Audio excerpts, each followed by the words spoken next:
Tidak ada ledakan ketika laut mulai runtuh. Tidak ada suara peringatan. Tidak ada spesies besar yang langsung mati serempak. Yang muncul justru makhluk paling sederhana. Di perairan yang dulu penuh ikan, karang, dan rantai kehidupan yang rapat, kini sesuatu yang lain mulai mendominasi. Tubuh transparan, tanpa tulang, tanpa otak, bergerak mengikuti arus, seolah tidak peduli pada apapun yang terjadi di sekitarnya. Ia tidak membangun, tidak berburu dengan cerdas, tidak memperbaiki apapun. Namun justru disitulah masalahnya. Ubur-ubur tidak muncul sebagai tanda laut yang sehat. Ia muncul ketika sistem mulai gagal. Selama ratusan juta tahun, ubur-ubur hidup sebagai makhluk pinggiran. Populasinya terkendali oleh ikan, kura-kura, dan ekosistem yang seimbang. Ia bukan penguasa laut. Ia hanya pengisi ruang kecil dalam sistem yang jauh lebih kompleks. Namun keseimbangan itu tidak lagi bertahan. Ketika predator berkurang, ketika laut menghangat, ketika nutrien limbah mengalir tanpa kendali, struktur ekosistem melemah. Rantai makanan yang rumit runtuh satu persatu. Dan di celah kehancuran itulah ubur-ubur berkembang. Bukan karena ia unggul, tetapi karena ia tidak membutuhkan sistem yang utuh untuk hidup. Ubur-ubur tidak membutuhkan terumbu karang sehat. Ia tidak bergantung pada siklus mangsa yang stabil. Ia tidak membutuhkan laut yang jernih dan kaya kehidupan. Ia hanya membutuhkan satu hal, kekacauan yang konsisten. Tubuhnya sederhana, metabolisme rendah, dan strategi hidupnya nyaris pasif. Ia bisa tumbuh, berkembang biak, dan mendominasi perairan yang tidak lagi ramah bagi makhluk lain. Ketika spesies kompleks gagal menyesuaikan diri dengan perubahan cepat, ubur-ubur justru melaju tanpa hambatan. Inilah identitas aslinya, bukan monster, bukan penyelamat. Ubur-ubur adalah indikator, penanda biologis bahwa sistem laut telah melewati titik seimbangnya, bahwa dunia bawah air tidak lagi bekerja seperti seharusnya. Dan yang membuatnya mengganggu bukan sengatannya, bukan jumlahnya, melainkan satu fakta sunyi. Ketika ubur-ubur mulai menang, itu berarti laut sudah terlalu rusak untuk dihuni oleh kehidupan yang lebih rapuh, lebih kompleks, dan lebih bergantung pada keteraturan. Ubur-ubur tidak membunuh laut. Ia hanya hidup di akhirnya. Tubuh ubur-ubur hampir tidak menyerupai konsep makhluk hidup yang kita kenal. Ia tidak memiliki tulang, tidak memiliki jantung, dan tidak memiliki otak pusat. Lebih dari 90% tubuhnya adalah air. Namun justru kesederhanaan inilah yang membuatnya sangat sulit dikalahkan. Sistem hidup ubur-ubur dibangun di atas efisiensi ekstrim. Ia bergerak dengan kontraksi sederhana, memanfaatkan arus laut lebih banyak daripada tenaga sendiri. Metabolismenya rendah, ia tidak membutuhkan makanan dalam jumlah besar untuk bertahan. Dalam kondisi kekurangan oksigen, air keruh, atau suhu yang meningkat, banyak spesies lain runtuh. Ubur-ubur tetap berfungsi. Cara makannya pun mencerminkan strategi ini. Tentakel ubur-ubur dilengkapi sel penyengat mikroskopis yang bekerja otomatis. Tidak ada perhitungan, tidak ada pengambilan keputusan. Ketika sesuatu menyentuhnya, sistem langsung aktif. Mangsa kecil lumpuh, lalu dibawa ke mulut tanpa proses kompleks. Energi yang dibutuhkan minimal, hasilnya cukup untuk bertahan dan bereproduksi. Namun, mekanisme paling menentukan dari ubur-ubur bukan pada sengatannya, melainkan pada siklus hidupnya. Banyak spesies memiliki dua fase hidup yang sangat berbeda. Pada satu fase, ia berenang bebas seperti yang kita kenal.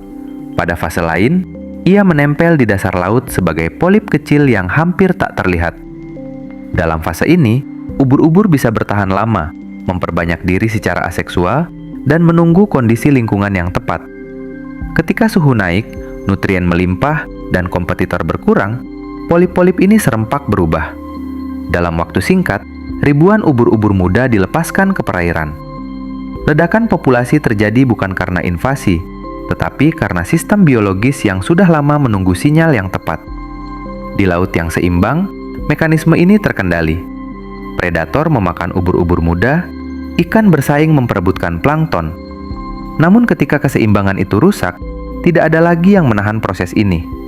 Sistem yang dulu hanya cadangan, kini menjadi mode utama. Ubur-ubur tidak berevolusi untuk menguasai laut modern.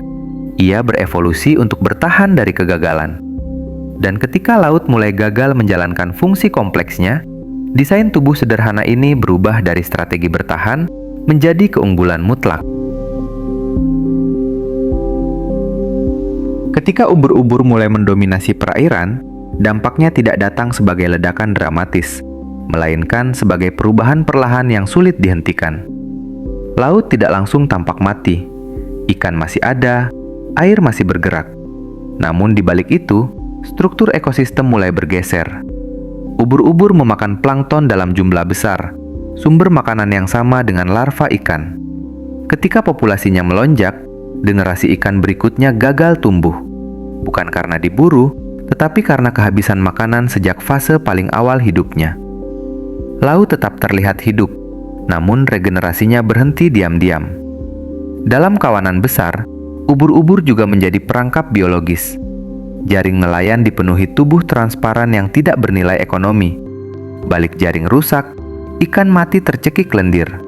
Pembangkit listrik pesisir tersumbat oleh massa ubur-ubur yang tersedot masuk bersama air pendingin. Aktivitas manusia terganggu bukan oleh serangan, tetapi oleh keberadaan pasif yang terlalu banyak. Lebih jauh, tubuh ubur-ubur yang mati tenggelam ke dasar laut membawa konsekuensi tambahan. Saat terurai, mereka menghabiskan oksigen terlarut. Zona mati meluas. Organisme dasar yang membutuhkan oksigen tidak lagi mampu bertahan. Lingkaran ini saling menguatkan.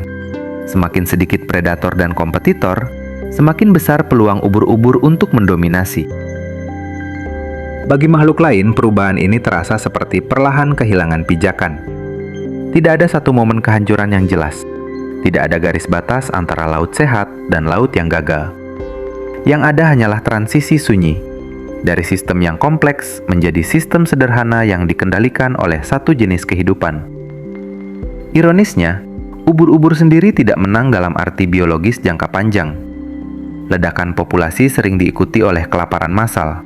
Banyak individu mati tanpa sempat bereproduksi. Namun selama siklus polip masih ada, sistem ini akan terus berulang. Mati, menunggu, lalu kembali lagi. Di titik ini, ubur-ubur memperlihatkan sisi paling kejam dari evolusi. Ia tidak menghancurkan karena agresi. Ia menghancurkan karena ketidaktergantungannya pada kompleksitas. Ketika laut tidak lagi mampu menopang kehidupan rumit, yang tersisa adalah makhluk yang tidak membutuhkan banyak hal untuk tetap ada. Dan selama laut terus dipermudah oleh polusi, pemanasan, dan eksploitasi berlebihan, ubur-ubur tidak perlu berubah. Dunia saja yang terus bergerak ke arah yang semakin cocok baginya. Jika ubur-ubur dibandingkan dengan makhluk laut lain, perbedaannya bukan pada kekuatan atau kecerdasan, melainkan pada ketergantungan. Ikan, karang, dan mamalia laut membutuhkan sistem yang stabil, oksigen cukup, suhu relatif konsisten, rantai makanan utuh. Ubur-ubur tidak. Ia hanya membutuhkan air, sedikit plankton, dan ruang untuk melayang. Banyak predator laut berada di puncak rantai makanan.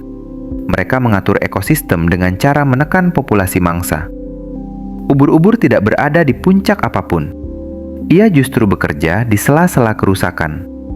Ketika rantai makanan runtuh di bagian bawah, plankton berlebih karena nutrien, ikan berkurang karena penangkapan, ubur-ubur masuk tanpa perlawanan. Inilah yang membuatnya berada di kelas berbeda. Ia bukan predator dominan, tetapi oportunis ekstrim. Ia tidak menggantikan singa laut atau hiu. Ia mengisi kekosongan yang ditinggalkan ketika sistem berhenti bekerja normal. Dalam ekologi, makhluk seperti ini seringkali lebih berbahaya daripada pemangsa kuat karena mereka tidak menjaga keseimbangan. Mereka hidup dari ketidakseimbangan itu sendiri.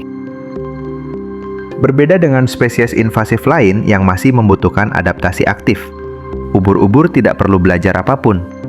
Tidak ada perubahan perilaku kompleks, tidak ada strategi baru. Seluruh desain tubuhnya sejak awal memang cocok untuk dunia yang rusak, transparan, nyaris tak bernilai gizi, sulit dimakan, dan mampu berkembang biak cepat saat kondisi mengizinkan. Di laut sehat, ubur-ubur hanyalah satu komponen kecil. Di laut yang tertekan, ia menjadi indikator kegagalan. Ketika jumlahnya melonjak, itu bukan karena ia terlalu kuat, tetapi karena semua yang lebih rumit telah tersingkir. Sistem yang sebelumnya dijaga oleh banyak peran, kini disederhanakan menjadi sedikit fungsi dasar. Karena itu, ubur-ubur bukan makhluk paling mematikan, bukan pula yang paling pintar. Namun ia adalah salah satu yang paling sulit dikalahkan. Ia tidak melawan perubahan. Ia menunggu perubahan itu menghancurkan segalanya, lalu bergerak di ruang kosong yang tersisa. Tenang, pasif, dan nyaris tak bisa dicegah, sampai laut itu sendiri berhenti mengenali bentuk lamanya. Hubungan manusia dengan ubur-ubur hampir selalu dimulai dari keluhan. Pantai ditutup, jaring nelayan rusak, pembangkit listrik pesisir tersumbat. Sengatan terjadi tanpa peringatan. Dalam narasi manusia, ubur-ubur hadir sebagai gangguan, makhluk tak berguna yang tiba-tiba menyerbu ruang hidup kita. Namun persepsi itu membalik sebab dan akibat. Ubur-ubur tidak datang untuk mengambil laut dari manusia. Ia muncul karena laut telah berubah lebih dulu. Penangkapan ikan berlebihan menghilangkan predator dan pesaingnya. Limpasan nutrien dari darat memperkaya plankton, makanan utamanya. Pemanasan laut mempercepat siklus hidupnya. Dalam kondisi ini, ubur-ubur tidak perlu beradaptasi. Dunia yang berubah justru bergerak mendekatinya. Di banyak wilayah pesisir, ledakan populasi ubur-ubur terjadi bersamaan dengan runtuhnya perikanan tradisional. Bukan kebetulan. Ketika sistem yang kompleks disederhanakan oleh tekanan manusia, spesies dengan kebutuhan minimal mengambil alih. Ubur-ubur menjadi penanda ekologis yang jujur. Ketika ia mendominasi, itu berarti laut telah kehilangan banyak fungsi pentingnya. Upaya manusia sering berakhir reaktif. Jaring dipasang, racun diuji, teknologi penghalang dikembangkan. Namun semua ini hanya mengatasi gejala, bukan sumbernya. Selama nutrien terus mengalir, ikan terus berkurang, dan suhu terus naik, ubur-ubur akan kembali. Bukan karena ia keras kepala, tetapi karena ia satu dari sedikit makhluk yang masih cocok dengan kondisi itu. Ironisnya, ubur-ubur juga mulai dilihat sebagai sumber daya, bahan pangan, kolagen, riset medis. Ini mencerminkan pola lama peradaban. Ketika sesuatu tak bisa dihilangkan, ia diakomodasi. Namun bahkan pemanfaatan ini tidak mengembalikan fungsi laut yang hilang. Ia hanya menyesuaikan manusia pada kondisi yang lebih miskin secara ekologis. Ubur-ubur tidak menantang manusia. Ia mencerminkan pilihan manusia. Dan selama laut terus ditekan tanpa jeda, kehadirannya akan selalu terasa wajar, bukan sebagai invasi, melainkan sebagai konsekuensi yang datang tepat waktu, berulang, dan sulit disangkal. Pada akhirnya, ubur-ubur bukanlah kisah tentang makhluk asing yang mengambil alih laut. Ia adalah kisah tentang sistem yang disederhanakan terlalu jauh, lalu dibiarkan berjalan tanpa koreksi. Ketika rantai makanan dipotong, ketika laut dipanaskan, ketika nutrien dibuang tanpa batas, alam tidak runtuh sekaligus. Ia memilih bentuk kehidupan yang paling tahan terhadap kekacauan itu. Ubur-ubur tidak membutuhkan terumbu yang sehat. Ia tidak bergantung pada struktur rumit. Ia tidak memerlukan keseimbangan yang presisi. Tubuhnya sederhana, siklus hidupnya fleksibel, dan kebutuhannya minimal. Dalam dunia yang kehilangan kompleksitas, kesederhanaan seperti ini menjadi keunggulan. Bukan karena ia unggul secara moral atau biologis, tetapi karena kondisi telah dipaksa mendekati titik yang paling cocok baginya. Di sini, pelajaran terakhirnya menjadi sunyi dan tidak nyaman. Ancaman terbesar bagi laut bukanlah satu spesies yang menyerbu, melainkan hilangnya keragaman yang menjaga sistem tetap lentur. Ketika laut didominasi ubur-ubur, itu bukan kemenangan evolusi. Itu adalah tanda bahwa banyak pilihan hidup lain telah tersingkir lebih dulu. Alam tidak memberi hukuman, ia hanya menyesuaikan diri. Jika dunia dibuat panas, sederhana, dan miskin struktur, maka makhluk yang menyukai kondisi itu akan bertahan. Jika dunia dijaga tetap beragam, seimbang dan bergerak pelan, maka sistem lama akan terus bekerja tanpa perlu kejutan. Ubur-ubur tidak datang membawa pesan. Ia adalah pesan itu sendiri.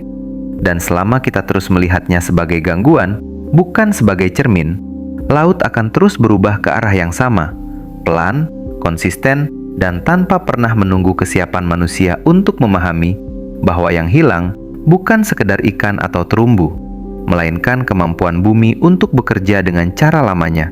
Sampai akhirnya, hanya tersisa bentuk-bentuk kehidupan yang paling mudah hidup di dunia yang kita percepat terlalu jauh.